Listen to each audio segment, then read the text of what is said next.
Good morning, everyone. Happy Friday. The sun is shining here. It's beautiful. I hope that you are having a wonderful week and you are looking forward to a lovely weekend. Now, earlier this week, I did a little live session on 4 things that you can do if you're stuck and don't know where to start, and 4 things that you can do if you know where to start but have trouble following through. Now, for some reason, I know a few of you popped up on that live session, but for some reason, various things, it has completely vanished from the Facebook world. So unfortunately, I cannot retrieve that video. However, I will re-record the tips for each of those scenarios so that we can put them on the page here and you guys can refer to them. So I will re-record that later today and get that up for you because it was really useful training with some really good tips in there for you and some good connections for you to go to help you with those next steps wherever you're struggling. But today I had planned to talk about something a little bit different, which is the belief cycle and your belief cycle and why you do not need more willpower. All right, now I put a little poll up yesterday regarding what you feel like you need right now. And as I suspected, motivation and willpower already has come up to the top of the list. And I suspect that will continue the more people answer that poll. It's always the way. And I am here to tell you today why more willpower is the last thing that you need. All right, it is not what you need. Now bear with me, and hopefully by the end of this training you will understand what I mean by that. So this comes down to this cycle, all right, the belief cycle and our pattern of behavior. Now a belief cycle might sound a little bit spiritual or woo-woo or whatever you might sort of feel, but the way that we're talking about it in this way is actually very much neuroscience and a psychological cycle. So it's not sort of esoterical at all. It's very practical and it's very science-based the way this cycle works. So stick with me and you'll see how it all comes together. This is the belief cycle, all right? Let me get this so you can see it and so that I can get it in the right thing. Yeah. Oh, that way. Cool. So what we have here is the 4 components of the belief cycle. All right. We start with our thoughts. They feed into our actions. Those actions feed into behaviors, which then feeds into our results, which feeds back into our thoughts. All right.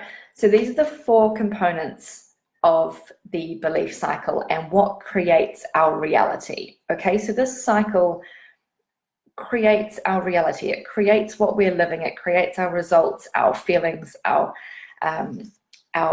current well-being in terms of the way we're talking about it here. It creates our health and our well-being and our reality of what that means for us.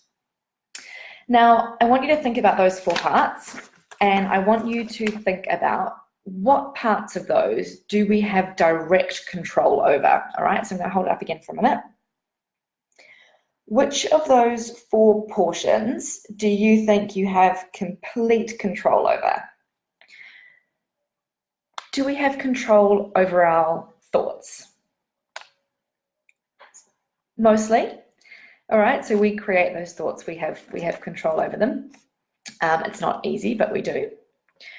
Do we have control over our actions? We do. However, it becomes difficult to control our actions depending on our thoughts, and that's what I'll come to a little bit later. Do we have control over our behaviors? Now, our behaviors essentially in this model are repeated actions. So actions that we do repeatedly that become behaviors, and habits is another word for those behaviors, all right? So do we have direct control over our behaviors and our habits? To some degree. All right, we do, because we can cultivate the conditions to repeat or not to repeat an action. However, we can't repeat actions that don't exist. All right, so our behaviors are reliant on our actions. Okay, so we have some control, but we need to step back further. A little bit like, yes, we have control with our actions, but they're a little bit dictated by our thoughts. Final section, results. Do you think we have direct control over our results? Some of you might say yes, and I'm going to tell you that that's incorrect. All right, so I'm going to explain how results are like an equation. All right, so saying we have control over our results is like saying 1 + 1 = 3. All right, we can't change what 1 + 1 equals. It will always equal 2. All right, we cannot just decide that 1 + 1 will equal 3 or 5 or 7 or 100. We cannot just decide that. It's an equation and it goes through a process. And the results are purely an output. So in our health and our well-being, it's the same thing. Our results are an output. We cannot control them directly. We have to control what's upstream of that and the things that result in that result. All right, so weight is a really easy example. If you stand on the scales, can you control and manipulate the number that is on those scales? You can't. You weigh what you weigh, regardless. But you could have changed the actions, the behaviors, and the thoughts that have led to that weight. All right, so most of our goals are results-based. We want to have something and we want to achieve something. We want this finite result. We want to weigh less. We want to run further or faster or whatever it is. We usually want things that are results. We want to change our results, and most of the time our goals are results-based.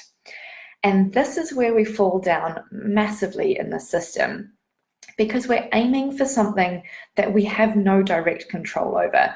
We're wanting something to be different that we cannot influence, we cannot directly change, all right? We can influence it through the different steps of that belief cycle and that behavior cycle.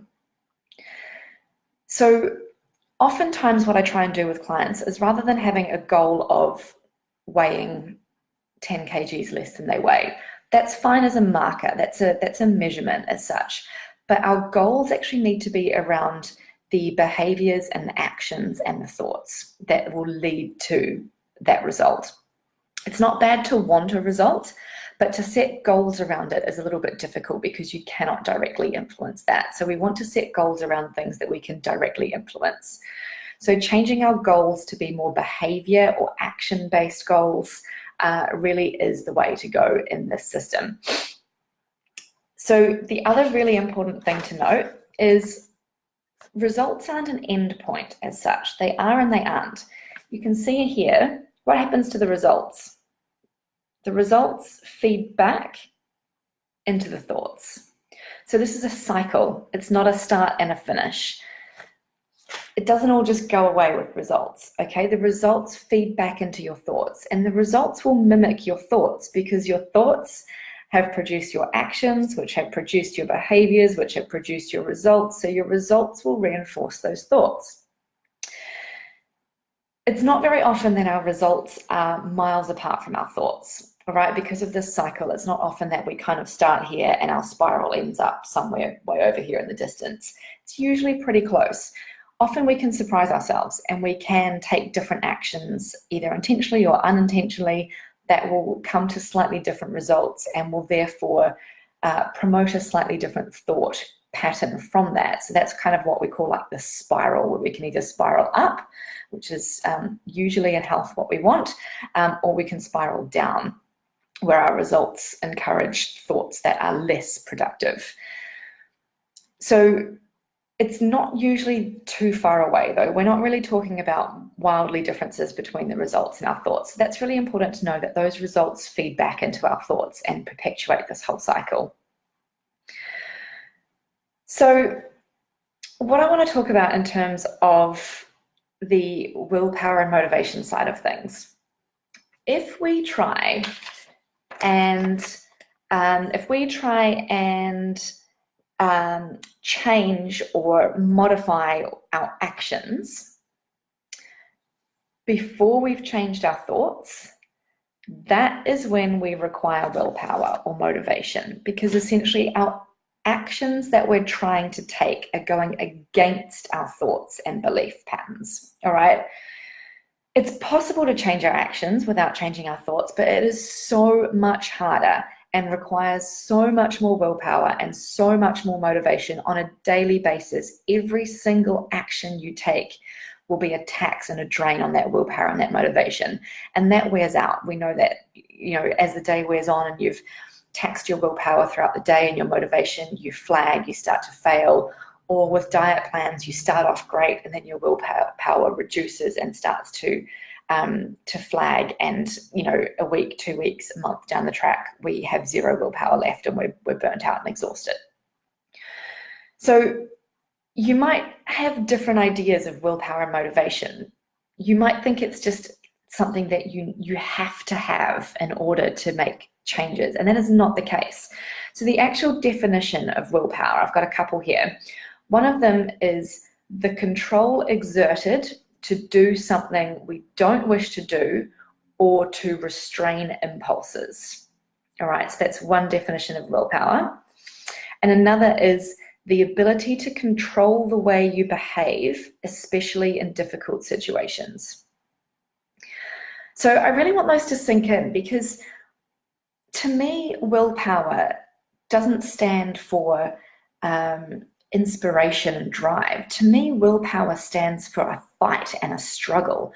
And it's a fight against these thoughts and these beliefs and outlooks that we have about our health and our well-being and our life and our actions. So I'm kind of a firm believer in a willpower antidote and not needing willpower at all, forgetting about it entirely and not even remembering that it exists, because often it doesn't exist. All right, often we don't have the time, the energy, and the headspace to exert that willpower. So we need to be able to create these actions from these thoughts that don't require willpower. All right, the last thing you need is more willpower. And I'll say that a million times over. You might think you need more willpower. You might think that willpower is where you're failing. You do not need more willpower, all right? You need a different process. And the process often comes from changing the thoughts that lead to those actions, all right? So that you don't require, if you think of it like there's the thought here and there's your action here. If you're thinking, I'm unhealthy, I'm unfit, but I have to go to the gym and I have to eat these vegetables, then this middle patch is very much going to take an awful lot of willpower to bridge that gap and to overcome this thought and to sort of make this action and force this action to happen regardless of this thought. There's an awful lot of willpower in there.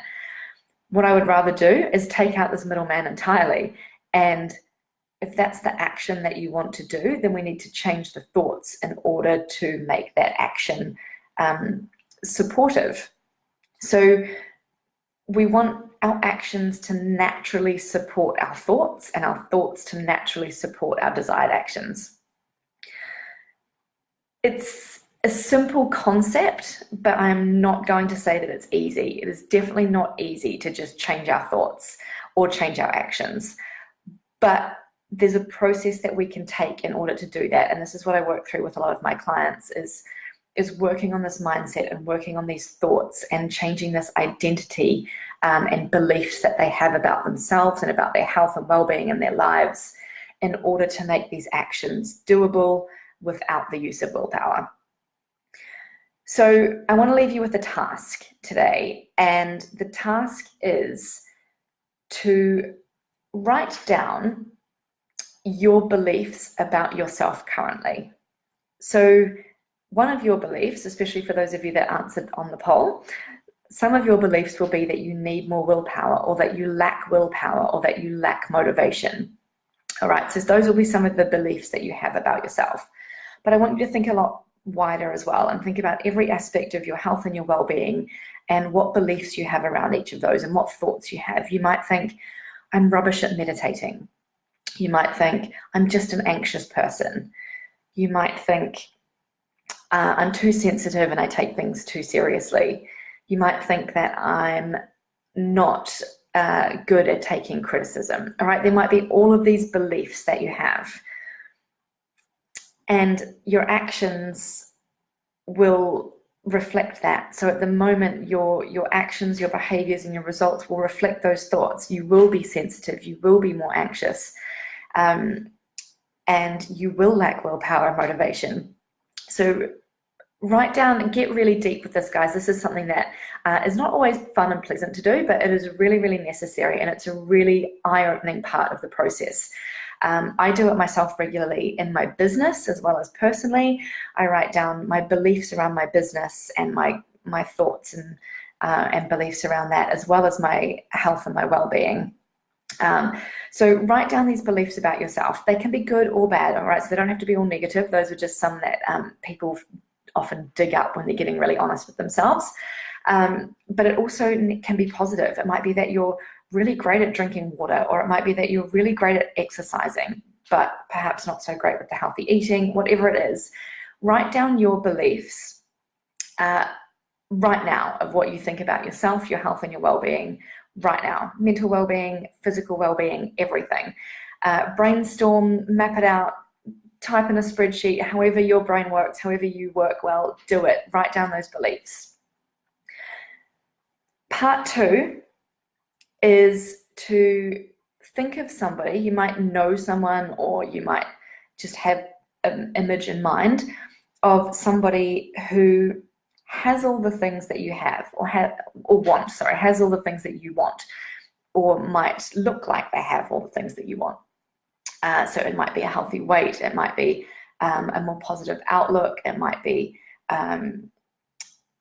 more extrovert, or it might be, better in social situations. Whatever it is, I want you to, and it might just not just be one person, you might have to pull inspiration from various different people, but think of all the people that have qualities and they have things and actions and results that you wish you had. And write down a few beliefs about them. That can be both ways. It can be things that you believe about them. So it could be you believe that they work out regularly because they have a great physique, or you believe that they must have great willpower because they have good health and good physique. Whatever it is, write down what you believe, but also write down what you think they must believe about themselves in order to have that result. So if you believe a certain thing and you have a certain result, what do these people believe in order to have a result that's different? And I want you to write this down. And this comes back to the challenge that we did this week, the casting votes challenge. And this ties into this whole cycle, which is why I wanted to talk about this today.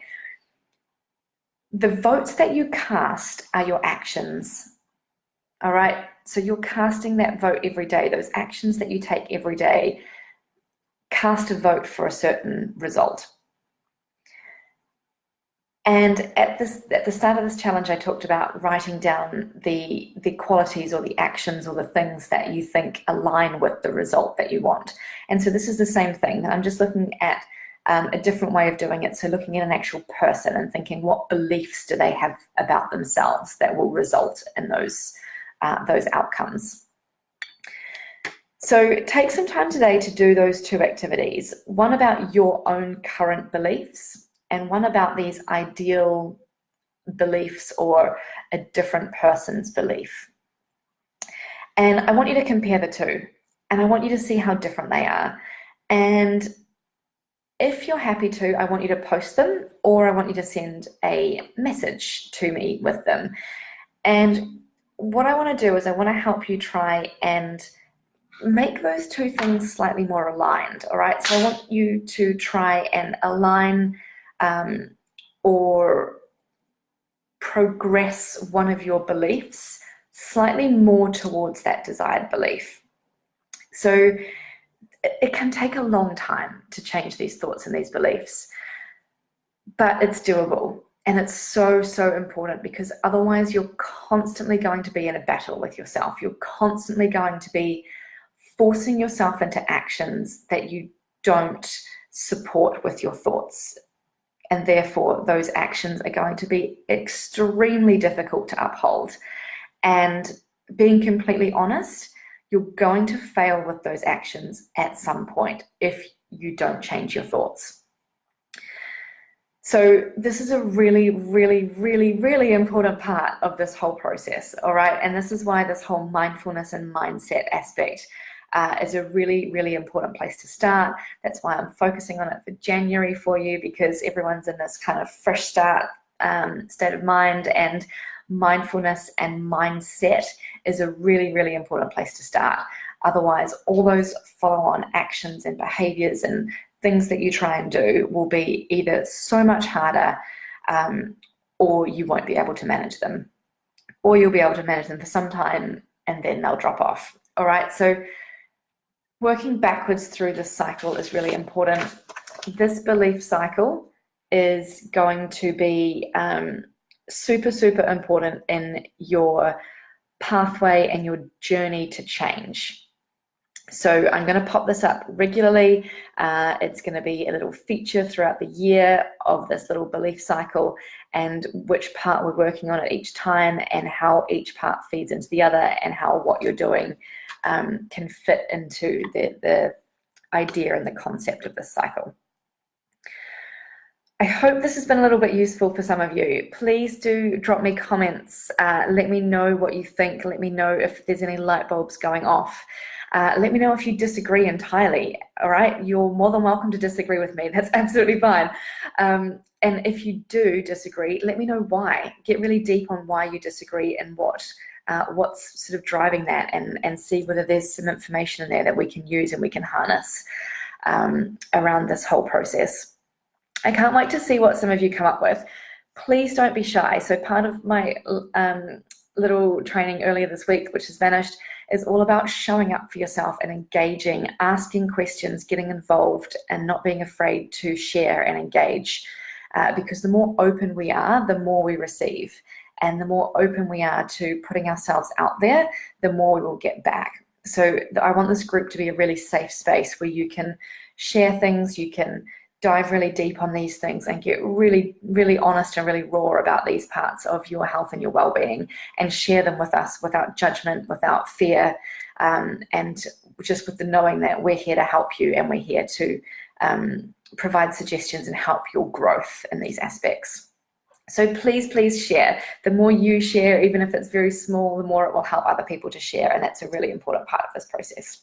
So take this weekend to do those 2 activities. I'm going to pop them in the comments, and I want you to really take some time with this and sit with it and come back to it. Do a little brainstorm, go away, come back, read over what you've done, make some changes, make some additions, and really open up and pour everything out onto paper, because the more you do that, the more you'll have to work with, and the more you'll find opportunities for change. Have a wonderful weekend. Enjoy the activities. Let me know how you get on, and I can't wait to speak to you soon.